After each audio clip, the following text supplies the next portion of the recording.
E um exemplo característico desta confusão aparece no filósofo que se tornou historicamente o sinônimo da clareza e da racionalidade, que é René Descartes. Então, o Descartes, como filósofo das ideias claras e distintas, ele é uma camuflagem. Ele simplesmente não existe. Ele é uma figura lendária, figura de lenda, que só existe para uso popular. Quando você penetra mesmo no estudo dos textos e da vida de René Descartes, você vê que a coisa é uma série de camuflagens tão confusa que eu não sei nem mesmo como o próprio René Descartes se orientava no meio disso. Então,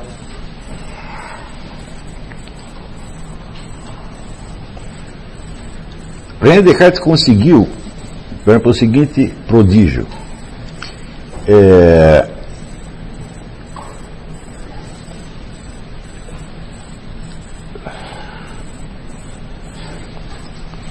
Ele teve um certo problema com a Casa Real da França, por uma disputa interna, então ficou meio mal visto naqueles meios. Então ele vai para a Holanda, onde ele praticamente só convive com protestantes o tempo todo. Quer dizer que as pessoas com as quais ele dialoga e com as quais ele vai elaborando as suas ideias são praticamente todas protestantes. Ele tem um caso com uma empregada doméstica e nasce uma filha que ele batiza na igreja protestante, ao mesmo tempo onde professa em público ser um católico de estrita observância. E ele chega, como militar, a participar de 2 exércitos, um protestante e um católico. Então isso quer dizer que esse indivíduo ele vivia numa fronteira perigosa, tá certo? Quer dizer, ele não tinha clareza se ele era protestante ou católico, tá certo? Então é daí que surge a famosa dúvida cartesiana. Ele cria o método da dúvida, por quê? Porque ele vivia em dúvida, ele vivia numa zona de incerteza.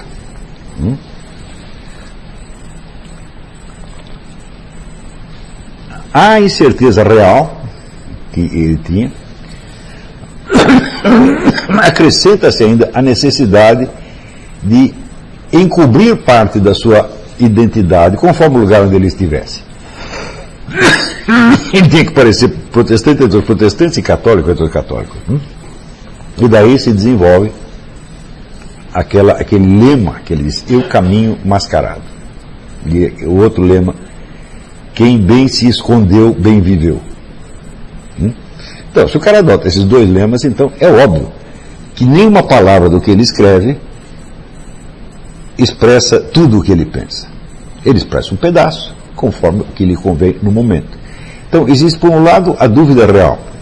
Quer dizer, eu acredito que ele vivenciasse essa dúvida de maneira muito, muito sincera. E, por outro lado, existe a camuflagem. Então, você tem uma dubiedade em cima de outra.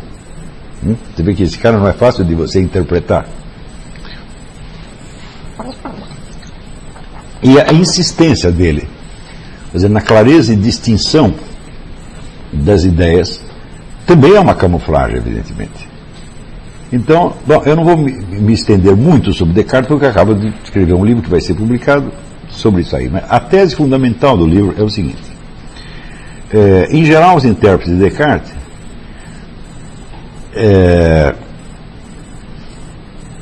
entenderam a filosofia dele como a fundação de um novo sistema de conhecimento,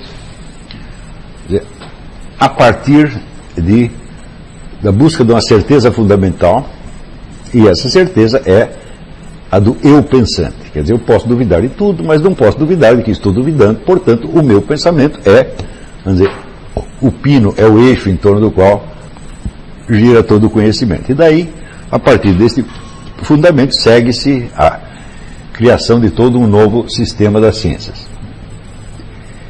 Acontece que no livro de Meditações Metafísicas, ele, para expor o estado de dúvida, ele cria uma figura que é do gênio mau.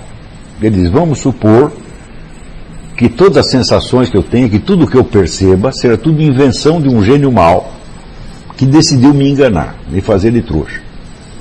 Então, ele infunde ilusões na minha mente. E tudo que eu penso, então, é ilusão. Então, isso é a dúvida levada ao seu grau mais extremo. Bom, acontece o seguinte, acontece que uma dúvida, assim, a dúvida hiperbólica, ela é impossível. Ela é logicamente impossível. Você não pode ter dúvida sobre uma coisa se você não tem certeza sobre outra. Toda dúvida se baseia numa certeza anterior, porque senão a dúvida recuaria e ela seria informulável. Então isso quer dizer que a dúvida hiperbólica cartesiana, a dúvida geral, ela só existe verbalmente, ela não é pensável. Isso é coisa importante.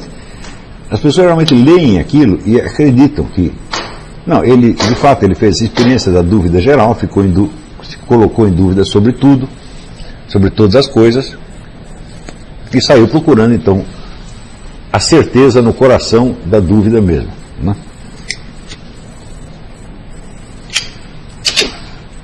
Como também o ensino da filosofia é muito feito na base de textos, de interpretação de textos, e as pessoas no meio universitário gostam tanto de texto, que acreditam até em Jacques Derrida, que isso aí tudo é texto. Então, você tem o suprassumo da erudição cartesiana é o livro do Marcel Guerroux, que se chama Descartes segundo a Ordem das Razões, onde ele pega, ele reconstrói as meditações metafísicas, não pela ordem em que está escrita, mas pela hierarquia dos argumentos. É uma obra absolutamente magistral, mas é tudo baseado no texto.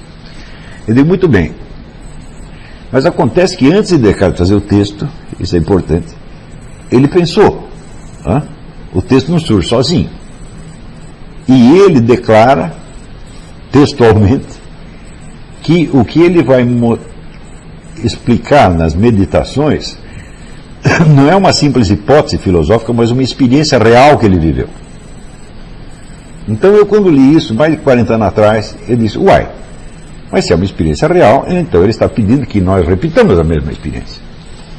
Quer dizer, eu parti do princípio de que ele estaria falando no mesmo tom de Sócrates, quer dizer, eu tive certa experiência e eu estou apelando ao seu testemunho para que você refaça a experiência. Isso foi o que eu acreditei naquela época. Não? Só que quando eu tentei fazer a experiência, eu vi que não dava. Eu não conseguia ter a dúvida geral. Mesmo a hipótese do gênio mau, se eu digo, não, tudo que está em volta de mim são ilusões. Eu digo, sim, mas essas ilusões têm de estar presentes. Por exemplo, se em vez de eu ver vocês aqui, eu ver um monte de pés de abacaxi. E penso que tudo são pés de abacaxi falantes. Eu digo, sim, mas esses pés de abacaxi têm de estar presentes. Quer dizer, a presença deles à minha mente tem que ser absolutamente inquestionável, senão eles não podem me iludir.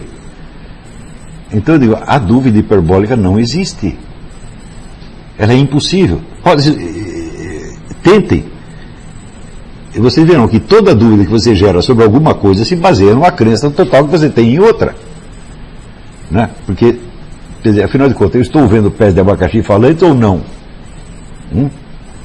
E como é que o sujeito pode me infundir uma ilusão, né, se aquela forma que representa a ilusão não me é mostrada? E se ela própria, a presença dela mesmo é duvidosa? Então, por exemplo, você pode mentir para uma pessoa, mas você tem que dizer a mentira. Não é isso? Quer dizer, a mentira, enquanto tal, ela tem que ser real. O sujeito mentiu de verdade. Tá certo? Então, a dúvida total não existe. Então, como é que ele diz isso? Eu vou colocar em dúvida tudo aquilo sobre o qual não possa ter certeza. Ele não fez isto. Ele apenas disse que fez. Então, isso quer dizer que a figura do gênio mau não expressa uma dúvida efetiva que ele tenha sobre tudo, mas expressa um temor, o temor do engano. Você não pode, logicamente, construir uma dúvida universal. Mas a sua alma, no plano dos sentimentos, pode ter um temor generalizado. Entende isso? Quer dizer, você não sabe exatamente do que você está com medo. Você sente que existe uma força demoníaca que está te cercando, tá certo? Eu digo, muito bem, a dúvida hiperbólica é impossível, mas o temor generalizado é possível. E Descartes tinha motivos para estar nesse temor generalizado. Por quê? Porque ele vivia na insegurança. Aí, por um lado, a insegurança entre as duas fés religiosas. Por outro lado, a insegurança de ser descoberto e denunciado e desmascarado. Quer dizer, o homem que se mascara não quer ser desmascarado. O sujeito que se esconde não quer ser descoberto. Não é isso? Então, essa dupla insegurança, por um lado a insegurança religiosa, por outro lado a insegurança pessoal real do homem que se esconde, bom, era normal que este homem tivesse, vamos dizer, um temor generalizado, e em algum momento a sua segurança psicológica falhasse e ele se visse, por assim dizer, acossado por uma espécie de, não digo visão, mas uma antevisão demoníaca, uma impressão, vamos dizer, de uma atmosfera maligna que o cercava. E este temor da atmosfera maligna aparece exatamente nos famosos 3 sonhos que ele teve na Alemanha e que ele registrou num caderno, do qual sobraram 2 versões. Depois uma foi para na mão de Leibniz e outra na mão do seu primeiro biógrafo.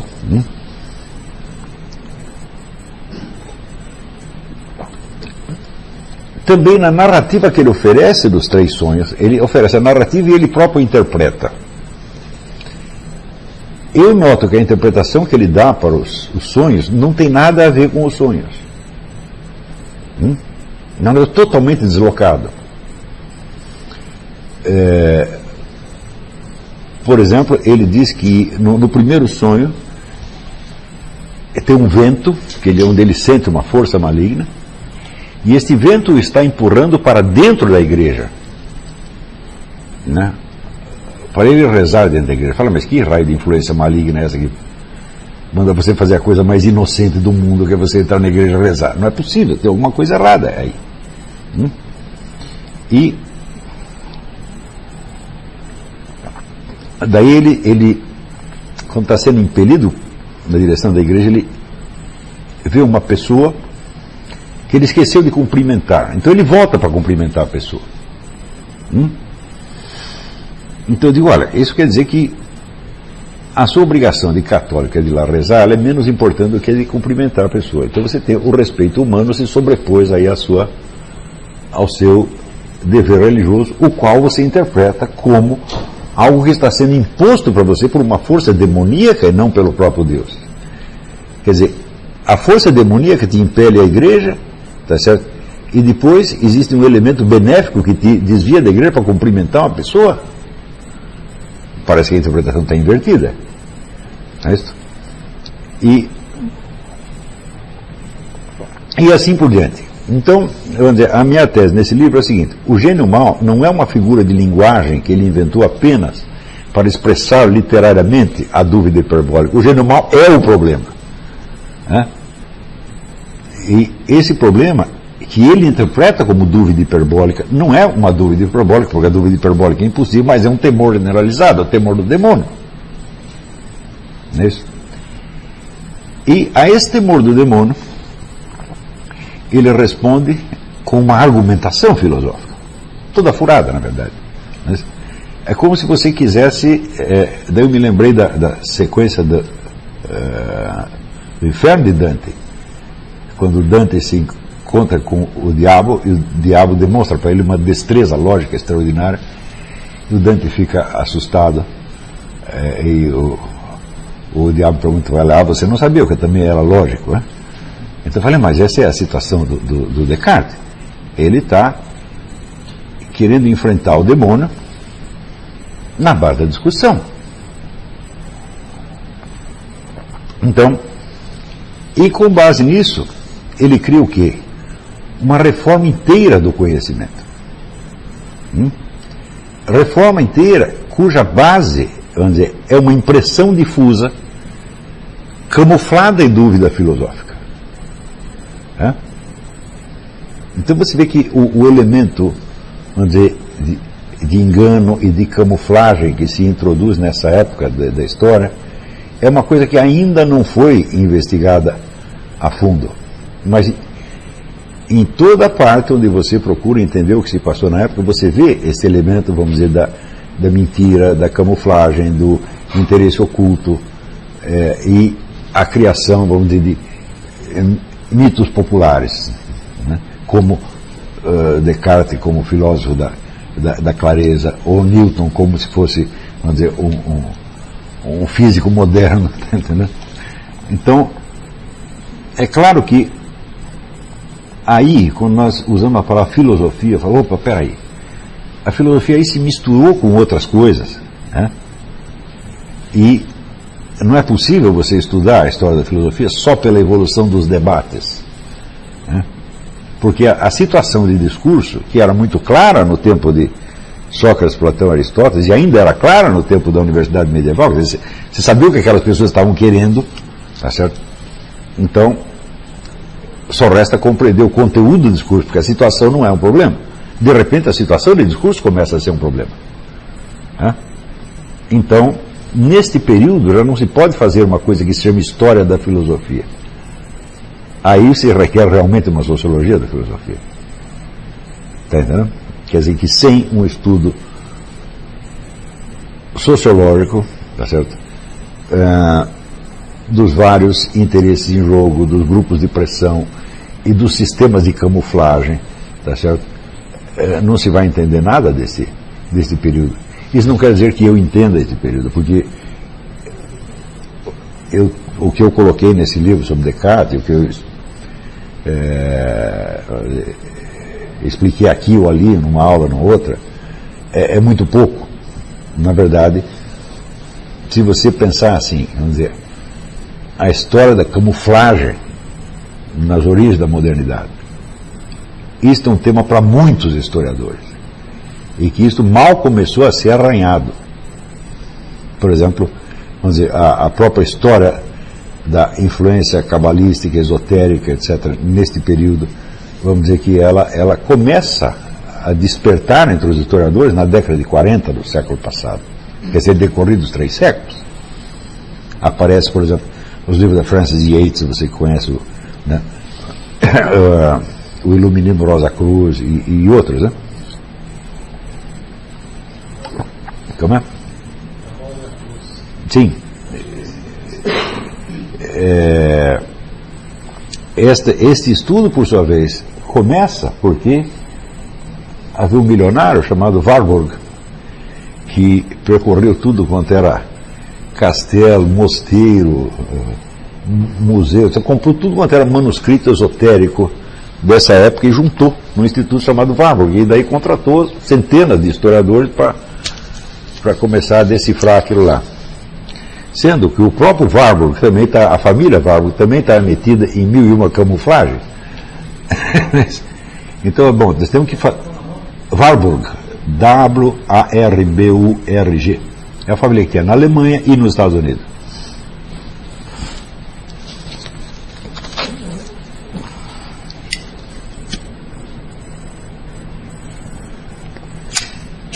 Então isso quer dizer que existe, eu não posso dizer uma história secreta, mas existe uma história mal contada, né? Também mais ou menos na mesma época, o economista Sir John Maynard Keynes, ele entra num leilão que tem lá um monte de manuscritos de Isaac Newton, e ele compra tudo aquilo, e daí ele descobre que 90% da obra de Isaac Newton era só cabalismo, alquimia, etc, etc. E ele publica o primeiro trabalho sobre isso. Você vê, e eu acho que não foi na década, foi da década de 50 que ele publicou isso. Quer dizer, são 3 séculos de engano histórico. E eu acho que também existe um engano histórico em cima de Descartes. E eu acho que o meu livrinho, sem resolver o problema, ele pelo menos levanta a lebre. É claro que eu não tenho a condição de pesquisar isso pessoalmente, certo? Que trabalho para muita gente, tá certo? Mas pelo menos nós entendemos que a história desse período nós não estamos entendendo. E que o que nós chamamos de história da filosofia na modernidade pode ser vamos dizer, um tecido de enganos absolutamente formidável, né, do qual as pessoas encontram um alívio criando estereótipos e se apegando a esses estereótipos, sobretudo na medida em que a preservação desses estereótipos representa um instrumento de autodefesa, vamos dizer, da modernidade. Por exemplo, toda a cultura anglo-saxônica é baseada nisso. Né? Não toda, mas a parte dominante, esse pessoal da escola analítica, vamos dizer, a visão que eles têm, a visão idealizada que eles têm da ciência moderna, a visão absolutamente mítica, e que é importante para a preservação de certas instituições. Ou seja, nós continuamos vivendo dentro dessa história.